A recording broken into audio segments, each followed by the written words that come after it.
Reddit tree presents paranormal activities. First event. Some odd experiences at my childhood home. This happened since I was born up to when I was 9 and moved out, when? 2000s. When I was a kid I just lived in a normal suburban British home built in the 30s like most interwar houses in larger British sites. It was that repetitive design which spanned an entire street, but there was just something strange about this one. It had things which to this day I haven't seen since. One encounter I kept on seeing was at night between 8 p.m. up to before 6 to 7 a.m. When I woke up for school I saw what I can describe as smoke or steam floating around the room every so often. This never stopped nor started. It happened for the whole 9 years I was there.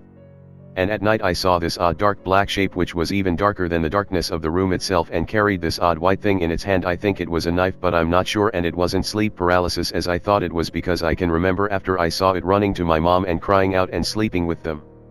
And you may be thinking, have you seen this outside your room? Yes, my sister took a photo of me with an phone, forgot what it was but I'm sure it was an early iPhone, and there was this massive black figure behind me, I predict around 6 to 7 foot. We deleted that photo right away as my parents were superstitious and saw taking a photo of a ghost as bad luck, as if having a ghost wasn't bad luck in the first place.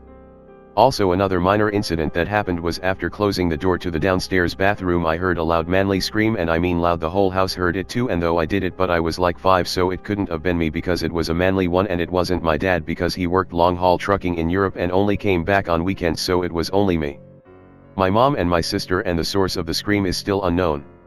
And of course you had the normal slamming doors and lights turning off for no reason, and even TVs just turning on. I still have the TV, it doesn't do it anymore. Another unexplained thing was just the straight up bad luck of the house, as in my parents were in constant financial problems until we moved out. We still don't know what caused it, but we might know who caused it, as my dad said one time that there was a lady who died there in the 1920s, but I was never told further than that, and we did try to get it out by the local priest but to no avail. The priest knew us very well because of this. Did we try to debunk it? No, mainly because there was too much evidence it was true. Sadly there isn't any photographic nor audio evidence of it, so we didn't try, although I would like to hear some of your theories. Second event. Girl ran into my closet.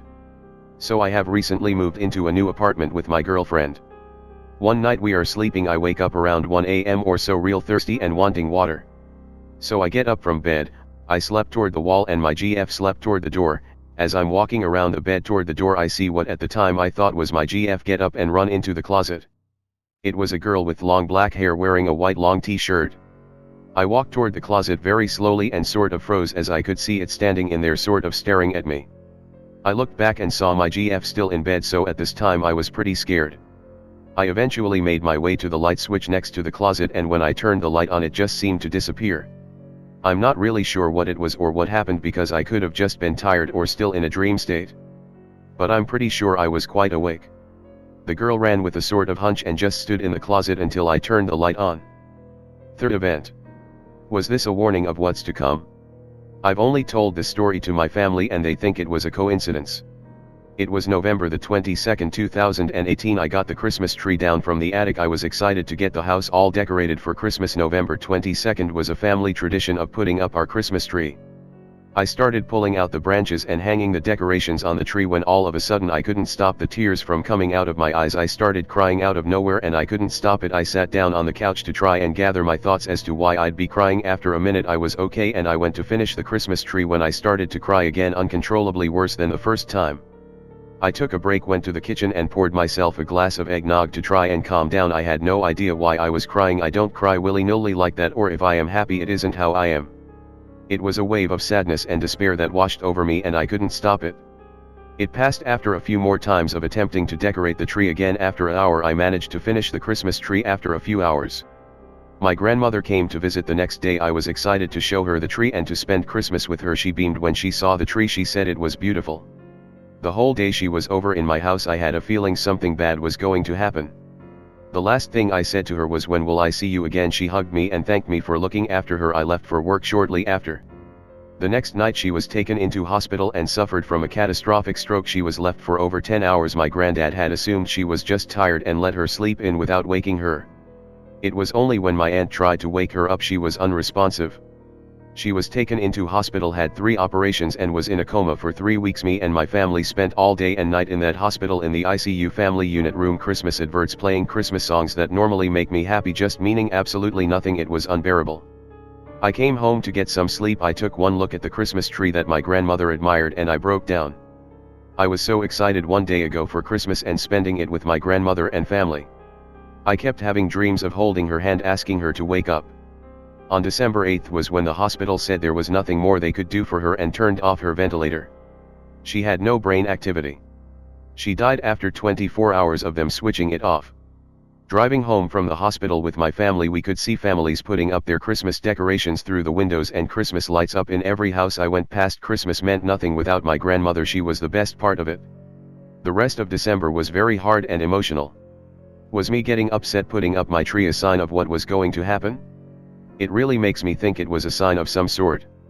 Has anybody experienced something like this before? Last but not the least event. A hand through a closed door tried to open the latch. This is from back when I was a kid. I was probably in 1st or 2nd grade, don't exactly remember, and my mom and me were in a relative's house staying the night. I remember distinctly that I woke up in the middle of the night because I heard a noise. The noise continued in the dark and I tried to wake my mom, but she's a heavy sleeper. When I spoke, the noise stopped, but then I wanted to go pee. Now this is not in the USA, and the house was really old, so the door had a fixed handle to pull it but a separate metal latch to lock it from the inside. When I went and turned the light on, I saw a brownish, muddy colored hand with little spikes protruding from it, feeling around the inside of the door to try and find the latch to open it. It was sticking out from the crack between the door and the wall, as if it had squeezed through it. It almost seemed like the hand was made from clay, but I can't exactly tell because I saw it for a few seconds only and then I ran to the bed and woke Mom up, but when she checked there was nothing there. This is embedded in my memory, but as an adult after having several experiences of sleep paralysis, I wonder if I was half asleep / sleepwalking and had a nightmare. But I was 100% awake at the end of it all, and needless to say, I made my mom stand guard at the bathroom door as I emptied my bladder that night.